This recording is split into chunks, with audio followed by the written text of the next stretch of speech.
All right, my people, welcome back onto this channel. Well, this is another one reaching us. Tinubu's position as chairman no longer tenable, activist tells Ecowas. All right, my people, the news in details. Well, onto this, our former Deputy National Publicity Secretary of the All Progressives Congress (APC), Comrade Timmy Frank, has called on the authority of heads of state and government of the Economic Community of West African States (ECOWAS) to sack President Bola Ahmed Tinubu as its chairman.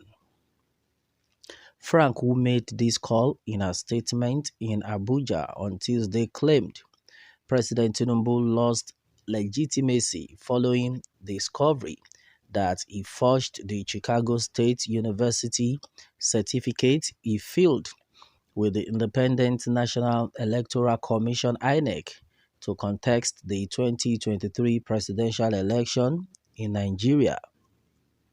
He said if ECOWAS must remain relevant and retain its credibility and respect among member states, especially in dealing with military junta now spreading fast like a pandemic across the sub-region, it must act fast to protect its integrity.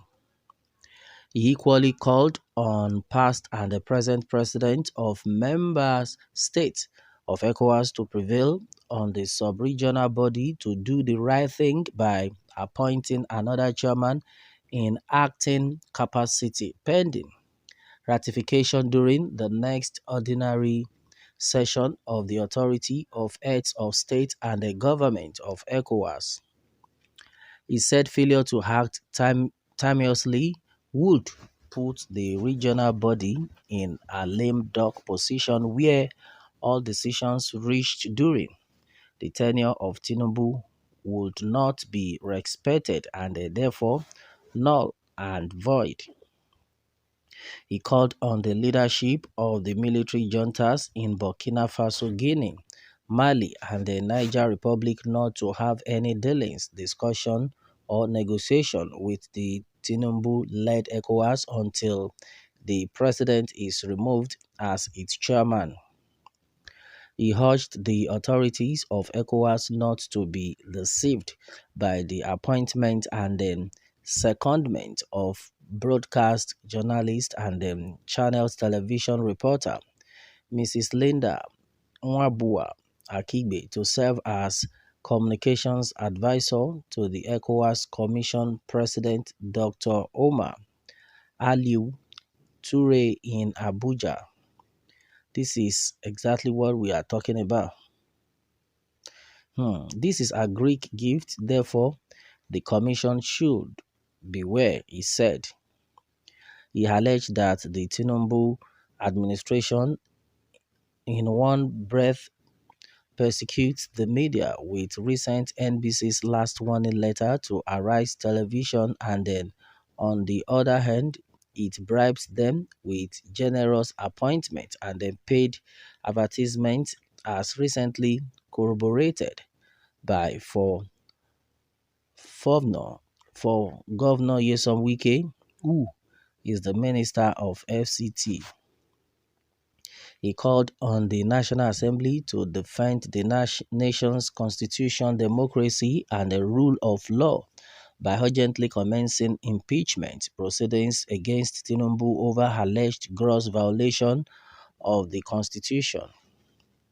He insisted that the National Assembly cannot afford to stay aloof while the nation was crumbling under illegalities and the breach of the constitution committed by Tinubu as contained in the sworn deposition by the CSU authorities. He said the National Assembly, like Nero, cannot afford to fiddle while Rome, Nigeria burns, otherwise they would become guilty of conspiracy of silence and the willing accomplices to the unraveling of democracy in Nigeria.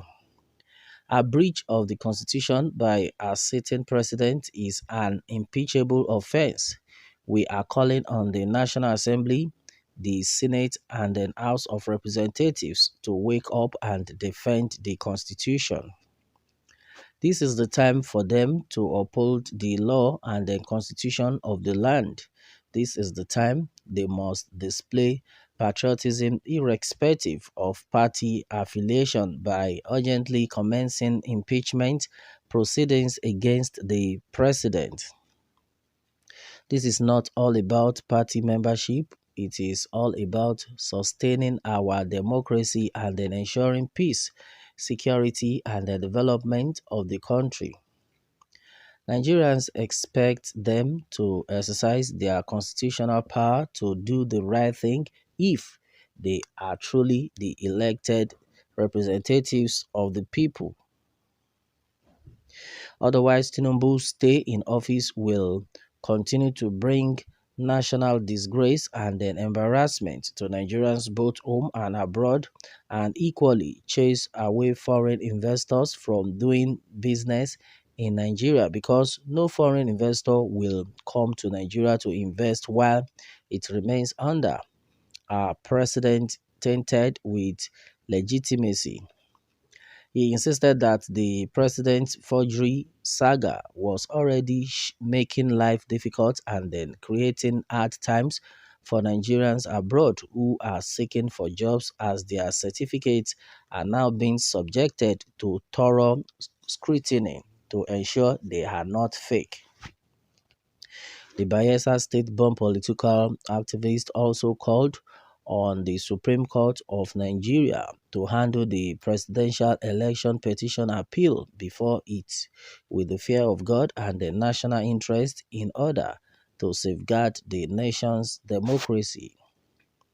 He said, "We believe that the Supreme Court must not be biased and they must do everything to protect our democracy.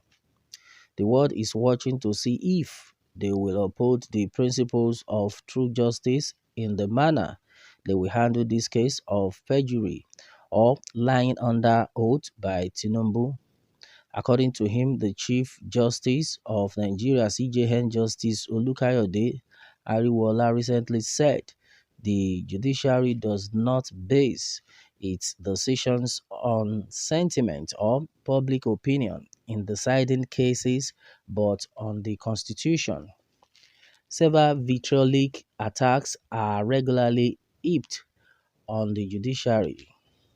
It is, however, crystal clear that public opinions, no matter how serious or weighty it might be, cannot override or supersede the constitution of the country, which we apply in deciding each case, the CGN said after swearing in 23 newly appointed judges of the Federal High Court in Abuja. Frank added, "We now have a clear case of breach of the Constitution by our president, who submitted a forged certificate to INEC contrary to Section 1371J of the Constitution, which stipulates that a person shall not be qualified for election to the office of president if he has presented a forged certificate to the Independent National Electoral Commission.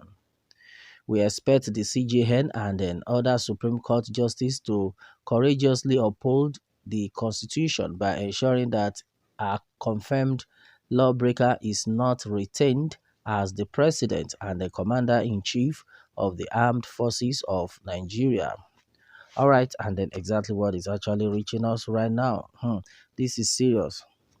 Well, a lot of things are actually going on. Well, I don't know what the judges are actually going to do about this, according to the constitution, which has stated that no one should submit a fake or forged certificate or result to come out to become the president, or else, if found guilty, must not be made the president. Well, this is so strong.